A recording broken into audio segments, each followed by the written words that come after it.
and you're listening to Teacher Talk, an ETT podcast production.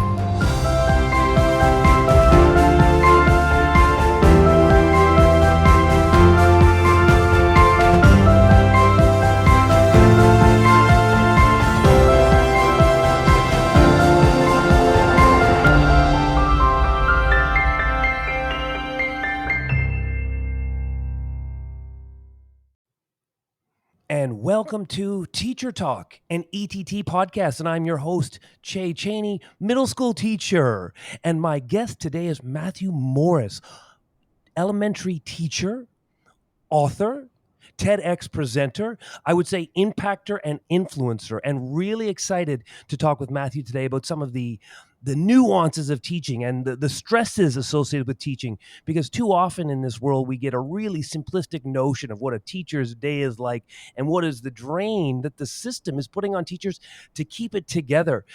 Matthew, welcome to the show. Please introduce yourself to the audience. And as you introduce yourself, I would say share what are the things that were going on in your life or what you were seeing in teaching that sort of inspired you or led to this manifestation of this is the space I want to be in. I want to be a teacher. This is what I'm seeing, and this is why I'm here. And welcome to the show. Thank you, Chey. Thanks for having me. I appreciate it. I think you did an awesome job at introducing myself. So I'll start from why I initially wanted to get into teaching in the first place. I was big into sports, and when I was in university, before university, I earned a football scholarship. So my thing was I was the student, living the student athlete life and hoping like all young student athletes that one day I'd make it to be a professional and make millions of dollars and play till I was 45 years old like Tom Brady and just ride off into the sunset. But obviously, after a few surgeries and a dose of reality, I started to have to think, quote unquote, practical, and what I was going to do with my life after college. And initially, what I wanted to do, I wanted to go back to my old high school and coach the football team. So that was my initial spark of an interest into teaching. I wanted to go become a teacher so that I could coach football in high school. And fortunately, when I got to teachers college, at that time, I don't know what teachers college is like now, but at that time was a 1-year thing. We were lots of cutting out and lots of coloring and conversations. And, to be honest, it is hard to train someone to be a teacher unless you're actually thrown into that classroom and experience it firsthand. But one of the things that we did when I was in teachers college was a lot of reflecting on our school experiences. And for me, that was beneficial. That was the first time I actually looked back on my school experiences. And as a Black male growing up in Scarborough, luckily I did have sports as my backbone, as my foundation to push me through academics, to give me that motivation to maintain a certain standard for myself. But a lot of my friends, a lot of my, some of my family members, they didn't have that same experience with school and schooling. So in my community, there was a lot of black boys like me that didn't necessarily have the best experience in public schools, and unfortunately, their life determinism, the money that they're able to make, the job opportunities, and just the overall well-being and quality of their life was impacted by the decisions that were made for them. And I guess you could argue that some of the decisions they made between the ages of 4 to 16, 4 to 18, their schooling experiences. And I wanted to get into teaching to kind of help become a conduit to change some of those life goals and to change some of the conversations around what it means, what Blackness means, what Black masculinity means, what Black excellence looks like, what Black abundance looks like. And, I wanted to shatter some stereotypes of what a adult Black male can become and can be. So, it's been a journey. I don't really exactly know the number of years I've been teaching, and I do that to keep a little bit of sanity. I know it's double digits. I'm over double digits. I'm somewhere between 11 and 13, somewhere around there. And I don't even really care to do the math. I think it keeps me more sane Mm. to not even know, because I could keep saying 11 for the next 10 years. Um, but yeah, that's what kind of got me into teaching. And then from that point, I actually didn't want to do anything with phys ed or Mm. coaching. I wanted to, my major in university is I double majored in English and Mm. history. So I wanted to get in the classroom and teach academic things, and kind of spin the language around what success can look like. And yeah, here I am. Matthew, that is a fantastic answer. My notepad is already full, and it's fantastic because it's so authentic. And I think many of our audience is going to connect to it, and I think many of our audience is going to learn from that. I wrote down here a conduit of change, like just seeing that the system wasn't working, and you saw it wasn't working because you knew. You talked about how in pieces it worked for you, but I think in other ways you saw it wasn't working for my friends, my peers. I was watching it fail, and one could maybe argue, Right. maybe from my white male perspective, you see things not working, and maybe I have the privilege to be able to walk away, but you didn't take, or you didn't have the privilege to just walk away. You felt this burden, might be the wrong word, but this desire that I need to be back in these spaces because I see that it's not working, and I think that is something really for Mhm. me to really learn and appreciate. I really was even curious a little Yeah. bit, not even curious, the sports background, I connect with that because I had a similar story, although not university, American university. I played some Canadian university ball, and that was my way in through sports. And then as I got there, I love when you talk about that. Then it wasn't about the sports. The sports is still important, Right. but I think I, as a teacher, sometimes feel that sports is on. I don't want to say it's overrated, but we forget so many things in teaching because we fixate on sports. And so when you talked about that, I said, yeah, I feel like I understand what I was doing in teaching when you talked about that the sports was a way in, my comfortable way in, but then maybe I saw there was other needs in the sports, still part of my teaching sort of character traits, but not what I always hold on to the most. I want to do some other work as well. Um, For you sure. didn't talk about it Yeah. yet, but I know when you've talked about this active reflection, you are an author, and you really put those Yeah. artifacts in. Like I've read your blog a few times about recentering, decentering classrooms by getting rid of desks and chairs, and I've heard you talk about sort of the conversations around in staff rooms that can be sort of a little toxic. And so you really provide content for people that want to see what teaching looks like through the Black male experience, really authentically, so people can get a real great look of that. And I know that I'm very happy that you share that work because it can be a real challenge, or it can be threatening to put work out there. So I want to say thank you for putting all that content out there, because I am, as a teacher, am a better teacher, a more reflective teacher because of the work you're putting out there. And I think as teachers, we often talk about reflection, but we don't honor it as much as we should. I'll deviate away from my curated questions. How important do you think is that reflection for you as an educator? And have you seen the impacts your reflection, you creating these artifacts, have had on other teachers in education? Yeah, I mean, firstly, Che, I appreciate it, and I started writing a blog, my blog at matthewrmorris.com years ago, maybe 7, 8 years ago. Initially, when I started teaching, it's something for me just to personally keep me Mm. balanced and keep me centered. There'd be experiences that we go through as teachers throughout a day that unless for me, I find that unless we somehow get it out of our insides, whether that's through having conversations with our friends or with our partner.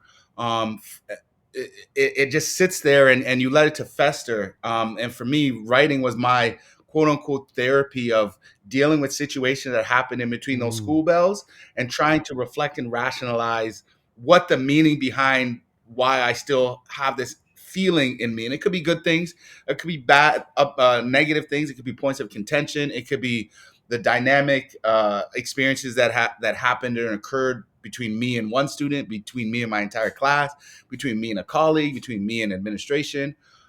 So for me, to be honest, you asked about reflecting and how important that is. I think is key. I think you know teachers, educators who do not reflect and they just walk into school in September and they leave in June and they come back on Monday and they leave on Friday and they take their sick days when they need to take their sick days, but they keep it pushing and they never reflect on themselves, on their pedagogy, on their practice, on the experiences, whether good or bad.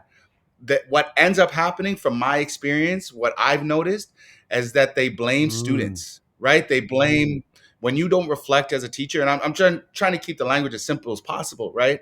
It's the accountability gets lost, and it doesn't fall on uh, the onus of accountability is not on the teacher no longer. It's on the students. It's always, the fault lines lie at them or their family or the community in which you Mm. teach in. And I'm not saying that we should absolve students from anything that occurs within classrooms and school sites, but if educators do not reflect on their practice, it's hard to maintain a objective and a rational approach to exactly what's happening in your class, what are the challenges within your class, and also what are the solutions that need to be made, right? Like, we share the similar background of sports, right?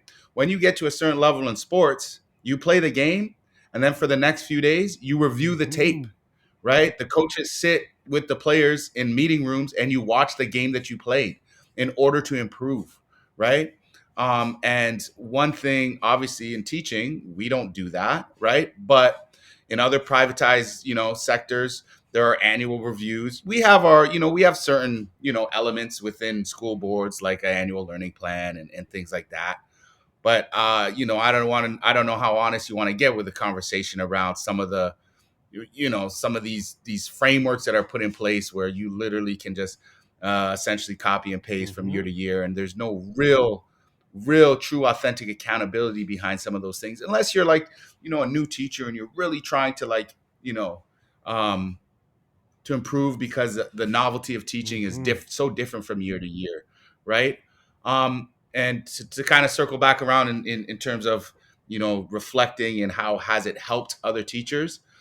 For me, I've kind of instilled it in my character, um, in my role as a teacher with any school I've worked in, to try and have these conversations, with colleagues on somewhat of a Mm. regular basis, right? Like, it's very hard to engage sometimes in a staff room where you see some of that toxicity happening, but I think it's important, if you are somebody that is concerned about your solution oriented, and you do have the best interests of students and the community as a priority, it's it's important to challenge and to reflect as a staff, as a teaching community, right? So that's why I love the fact that we can sit here and have these conversations on a Friday, and that I could jump on Twitter and Mhm. plug into what people are feeling, what people are experiencing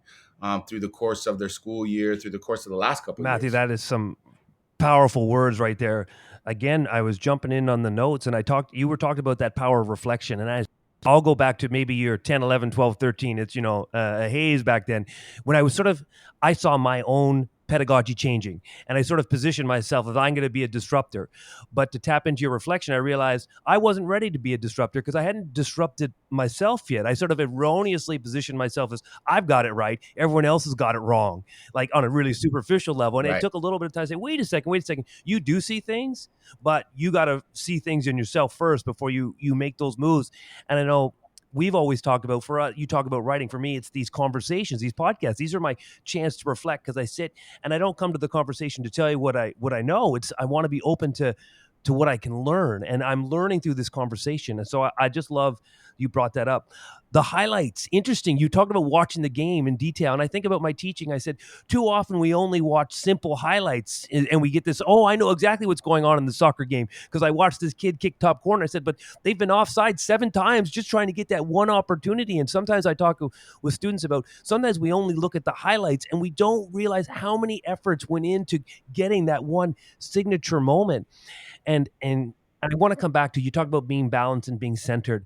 And on this episode, I wanted to come back to you. Really have been really open about this uh, need and desire for teachers. Part of being good reflectors, part of good pedagogy, I think, is also knowing when you can only do so much. There's space for um, resistance is rest, or trying to make a difference is making sure you're resting yourself. And by rest, there's so much that goes on during the day. And I think about systems that often our system, I feel like our system's on the verge. Our government just lacks funding. And what keeps the system functioning is teachers' willingness to burn themselves out, to burden themselves, to take it all on. And because we feel like when we talk about our two stories, which I'm sure is shared by so many people, we're in this because we want to make a difference. And by default, we're always willing to do a little bit more. But in regards to creating something system wide that is long term, do we risk burning ourselves out, burning out great teachers because we just insistently take a little bit more? So if you could comment on that, on this sort of balance and centering yourself, and through this idea of how can I stay fresh, vibrant, committed to my pedagogy by not just solely letting myself flame out, burn out, knowing that I'm committed to sort of long-term growth and long-term change. How do I find that balance? Yeah.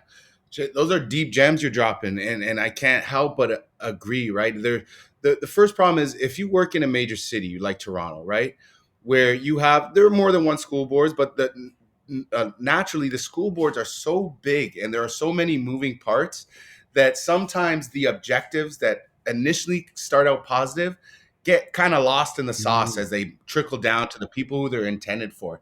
And I find that over the last few years, since what happened with COVID-19 and the pandemic and quarantining, we did initially start with something that was so pure and positive, the idea of prioritizing mental wellness.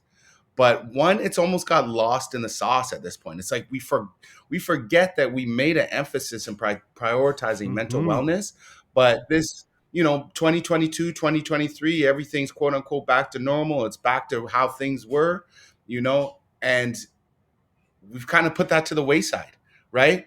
And for me, it's honestly trying to make sure that number one, I'm counting, I'm remaining like I try my best to look at things from a bird's eye view, right? So if I feel burnout coming on, I'm going to try and get that rest. So last year was a very challenging year for me, right? I was dealing with a lot of, personal life struggles. My father was sick in the hospital. He was, he passed away last June, and it was tough for me to balance life and school, and so many times we're expected, like, I think teaching is one of the only professions where we're literally expected to, the minute we get in the school, it's a unwritten code that teachers are supposed to drop everything about them personally and put that, Mr. or Mrs. In front of, in exchange for their Mm, first name, and become something almost robotic, right? And it is a challenge when, especially, I've been reading a little bit about this and listening to a few other podcasts about this. And when it comes to the wellness idea, where our society is so in so the emphasis is so heavy on work mm, ethic. There's a valor behind being tired and grinding and working for, that extra overtime money, or, yeah, I'm tired because I'm working so hard, and we put a valor behind that, and the opposite occurs if you prioritize the opposite, if you prioritize rest, right? Even to the point where, in our school board, in the TDSB, at the end of the year, every student of the month, or whatever you call it, character trait award, the last one is resilience, right? Because it's June, and, I'll give it behind the fourth wall here, teacher talk. You usually give it to those kids that, like, they're not really winning any other award. It's like a lineup of all the kids. Yeah, you've been resilient, kid. Like, you made it through the year, right? Um, but we've kind of lost the translation of what resilience is supposed to mean. Resilience doesn't necessarily mean persevering um, through everything, and not stopping. The true art of resilience is learning when you need to rest, right? That is true resilience. mm. Understanding when you're at that tipping point, when you're at that burnout point, to rest. And for me, I've learned, especially this year, to prioritize myself, right? I love my job. I love teaching. It's my passion. I wouldn't pick any other career if I had a choice and $5 million in the bank and could spend my days doing whatever I want. I'd be in schools in some capacity, working with youth. Um, but that doesn't negate from the fact that I know if something happened to me, God forbid, they take my name off the door and put someone else's on there in less than a day, right? So understanding my place in a system that values educators, but in certain times the major mechanism of the school board doesn't really show how much it values teachers, even down to particular buildings, even down to projects and initiatives that certain school boards start, and then halfway through the year it's scrapped because of who knows what reason, right? It's tough to put all of your energy and passion into something and not receive that same amount of energy back. Mm. So for me, one of the things moving forward that I'm really adamant about is protecting my energy and truly prioritizing um, my mental wellness, for whatever that means, right? And for me, it takes a lot of different forms. It means trying to consistently reflect. It means understanding when I don't have the energy to even reflect, that's a trigger. That's a trigger for something else that's going on. It means knowing that when I don't have energy to care, or I'm apathetic to things that are happening in my classroom or in my Mm. school, that I might need a day off. I might need a rest. I need to check myself. Something's going on when I lose that when I become apathetic. And I feel like I'm not the only one that's experienced that over the last couple of years, where you there's times and stretches where you're going through the motions, and you sit back and you're like, I used to care about this and that, and now I don't even care. Like I let the whatever it is pass. So for me, the burnout isn't only just I think it started around when everything changed and we had to learn how to do this job called teaching in a Mm. different way, and it's extended from that point, right? And Yeah, it's tough, it's challenging, and conversations like this are, for me, they're Mm. invigorating, right? And these are the things that I think school boards should prioritize, right? Not necessarily hopping on a podcast with an amazing colleague, but setting up, spaces for teachers to have conversations where they can discuss, examine, negotiate their experiences with other people, right? Like we know, I'm going a little bit in a tangent here, but it's going to connect. When we do the job of teaching as homeroom teachers or whatever, if you're a subject teacher, what tends to happen is that we teach in silos, right? We close our door, we Hmm. teach, we might have a staff meeting once in a while, we talk about school needs, or we try to get on the same track with what math strand we're teaching, et cetera. And then we go back to our classrooms and we close our door again and we do our thing for another stretch, right? Which I obviously is I don't think it's the best and most beneficial way to going about teaching, but that bleeds into also how we experience teaching as adults, as professionals, right? We box in our feelings, and on a Friday we may go out with our colleagues and talk about it a little bit, or we might have a group chat where we talk about things a little bit, but we don't ever, it's rare that we have spaces where we can genuinely intellectually reflect on the state of our day-to-day teaching experiences and the state of our district or our school board or the things that are happening with where teaching is Matthew, moving. wonderful. As you were talking there, I was thinking about PD. How do we honor these conversations? And I think of as a podcaster, a longtime podcaster, it was a long time before the work was acknowledged and honored.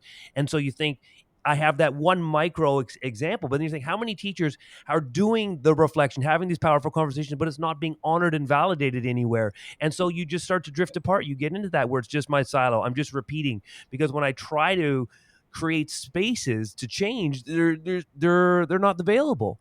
And sometimes I think of PD, and it's not to gaslight an administrator. There's certain PDs you have to do, but then you supplement. I'm not going to do an authentic conversation PD because I have to make sure I show my teachers how to redo IEP page 7/4.37. And yes, I do need that review because I don't remember how to do it, but it's always gets prioritized. Right. And all of a sudden we create this hierarchy of PD, and rich, valuable, self-driven pedagogy conversations tends to just end up at the bottom. And I think part of the burnout is teachers are tired. It's you talked about that energy draining.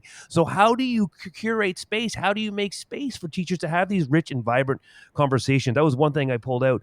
You talked about that emotional Yeah. burden. Is that after a while, teachers, as you talked about, they fall into those cycles. I'm just going to repeat because I'm drained. I always feel that our government so underfunds our board and continue plays these little mind tricks, a Star Wars reference in the public, to think that they're funneling more money, but they're funneling less and less money. Because you talked about that trickle down, and as a coach this year, I get to see some of those insides. What's the trickle down? What resources am I sort of being gifted? And then how am I able to provide this to teachers? And then I realize the teachers aren't getting access to this. So you talk about the system so big and has these great goals, these things they want to do, but they don't necessarily or aren't able to create the infrastructure to get these resources to kids. I think of one thing as a podcaster, I'm good with using Video as a software, and our board pays for the premium account for every kid. But every classroom I walk into, teachers don't know how to use it, and teachers haven't been informed that it's even available. And so I go in there and I'll show all this stuff, and the conversation I have at the end is our board is absolutely invested the money in something that's valuable, but we don't have enough resources within the board to make sure we can get this knowledge and this stuff into the hands of our students to be able to amplify their voice. Because I love to talk. I can talk into Video. I can turn it into a vlog. I can turn this into a creation, and I can amplify my story. So there is that disconnect. So I love that you talked about that. I'll come back to what you started with. Teachers are human beings. We sort of silo, and now I'm a teacher, and I negate the fact that I'm a human being at this moment. So teachers, I just love that you brought that up because teachers are human beings. So how do we humanize the position, or how do we realize when a part of the human part of me needs to just step back from the teaching part of me in order to heal myself? Use that word, finding your energy, keeping your energy. That really resonated with me. Um, you can Mhm. comment on any of that. And although you brought it all together to make a connection, I tend to ramble. And then I hope the students can make the connections for me. So I felt like I was on point. Um, you talked a little bit about, and I'll talk about, our board always talks about prioritizing joy. Joy is something we want to instill in our students. I always find I want to do this, but sometimes when I, as a teacher, am getting so beaten down by simplistic conversations out in the public, our government sort of always gaslighting teachers, it's tough for me to find my own joy and then expect me to be able to instill joy in my students. Not because I don't want to. Like you, I love my job, but sometimes when you're just taking public shots over and over and over again, and then where do you find that energy to keep doing that work? And so Yeah. if you wanted to comment on any of those things, you can. But this conversation has been really Yeah. rich, and this is also like great that I'm not necessarily sticking to the script, because you've given me so many diamonds, gold here, that I'm just like circling everything. My sketch note, for those that are watching, you can barely see it, but it's busy. I'll have to try to make some linear path out of this at the end. No, I love it, and that's the thing, right? Like, as you're talking, I'm listening, and you're thinking of a way to make a linear path. I think there's beauty, and there's such rich learning in just the organic development, right? So I'll give you a small example. I started a BSA. Me and a colleague started a BSA at my school this year, Black Student Alliance Club, right? A Black Mm, affinity group. And we sat there and we started to, think about what we're gonna do. And I was like, you know what? I don't want to take any notes. I want to invite a bunch of kids. I want to sit there. I'm gonna buy a couple decks of cards, and we are gonna come up with ideas as a group that just manifest themselves organically. I don't want to lead them. I want us to collaborate in an organic way, um, where we get something out of it. And through the year, we had a lot of different ideas. The kids wanted to do like a hair braiding and a barber day, where we bring in a bunch of community people that know how to mm, cut hair and know how to do hairstyles, for people with longer hair. And and for me, I think the essence of what I'm trying to say with that story is that when we work in public school boards, we are so um, our initial our framework is, we are taught that everything needs to have a formulated approach. Everything needs to be you know done beforehand, printed out. There needs to be a structure.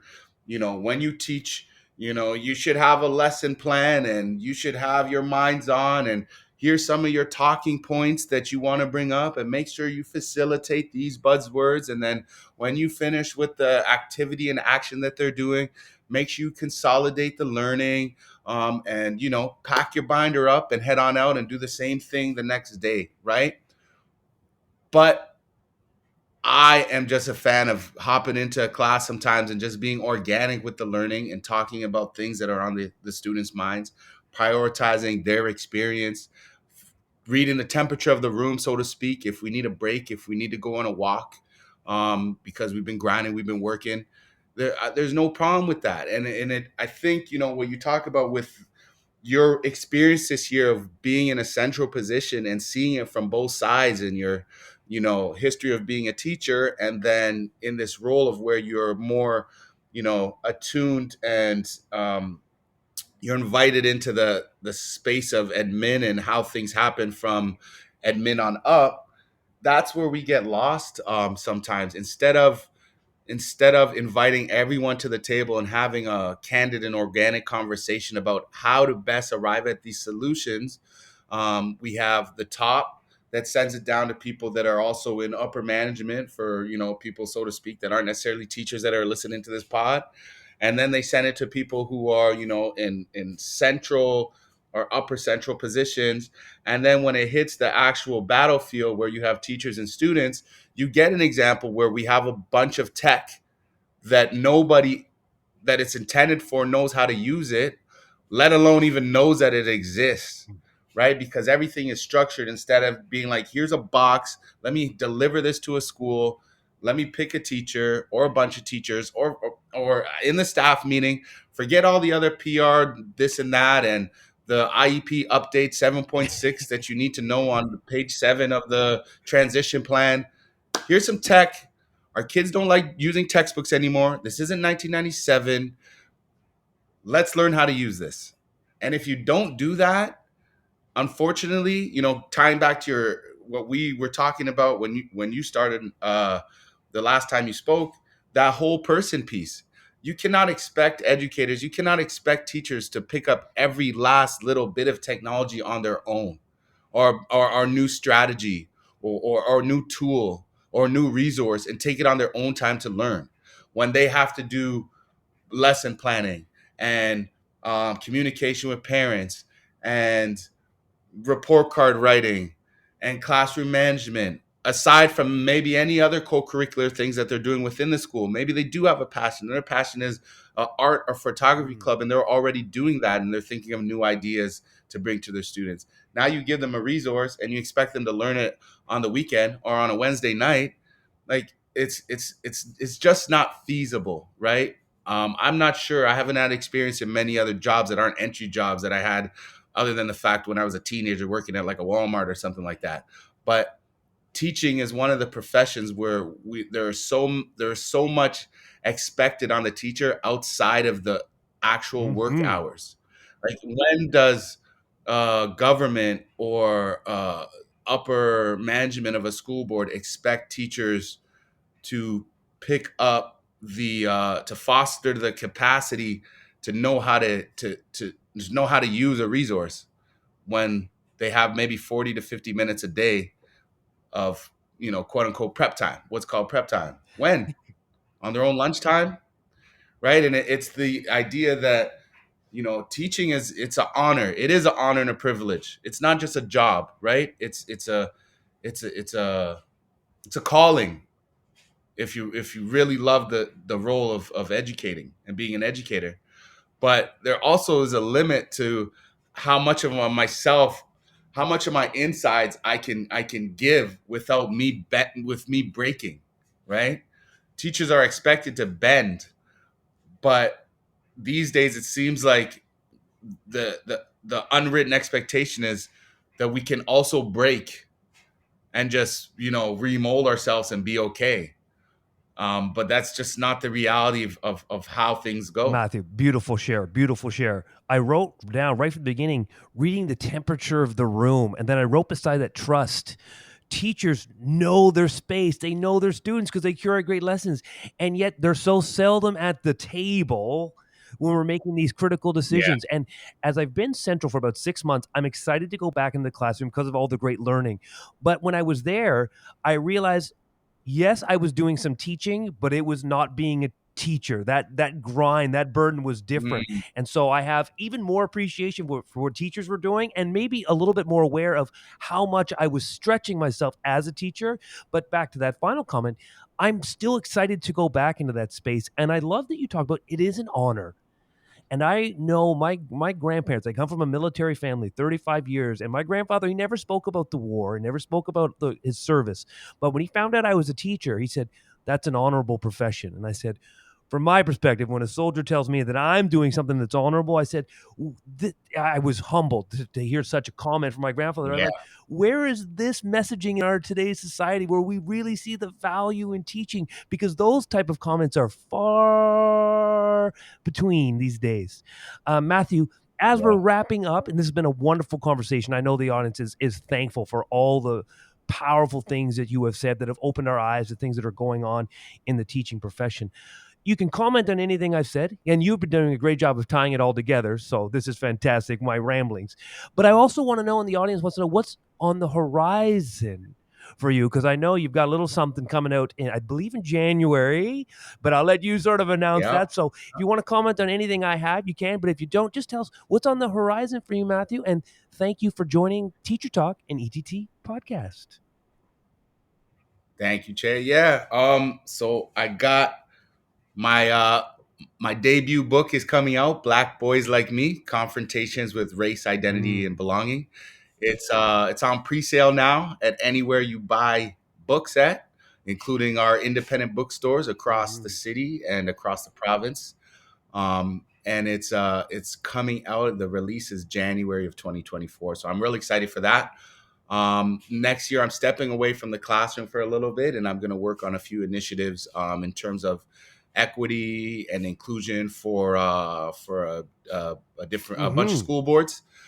Um, and I'm also working on a framework for helping Black boys navigate school settings. So I'm looking forward to speaking with teachers, speaking with admin, and speaking with students moving forward about how we can get to a more inclusive place, a place where we feel like we all belong, and a place where we feel like the self-preservation of our wholeness isn't the only thing that we're fighting for every day and the only priority. Hopefully it's something that we can put alongside academic excellence and expectations, and we can get to a space where the talk of teacher burnout is only the result of teachers doing way, way too much and not just doing their expected jobs. Because these days it seems like it's a epidemic in terms of how teachers feel in relation to teacher burnout and energy and wholeness. So yeah, that's what I'm doing in the future. Still working on me, still learning, and about to spend the near future this weekend writing report cards. A teacher's life. Matthew, thank you for those beautiful final words and these amazing work you're doing. As you're talking, I'm thinking we're sort of flipping our roles a little bit. So when I'm back in the classroom next year, I can't wait to invite you into those spaces to talk about some of these wonderful projects you're building on, because I know I will benefit, and I know the student population is going to benefit. So please keep doing the amazing work, keep inspiring. And I'll even say, just as following you in the social media space, your impact is far and it's impactful. And maybe you don't always get the validation, the affirmations you should for the work you're doing, but I will share from my example, just being in that social media space, that your words, they always land, they always make me reflect, and they always make me a better teacher. And I know your words here today are going to make a lot of other folks a better teacher as well. Thank you so much for joining us on Teacher Talk, the ETT podcast. Thank you, brother.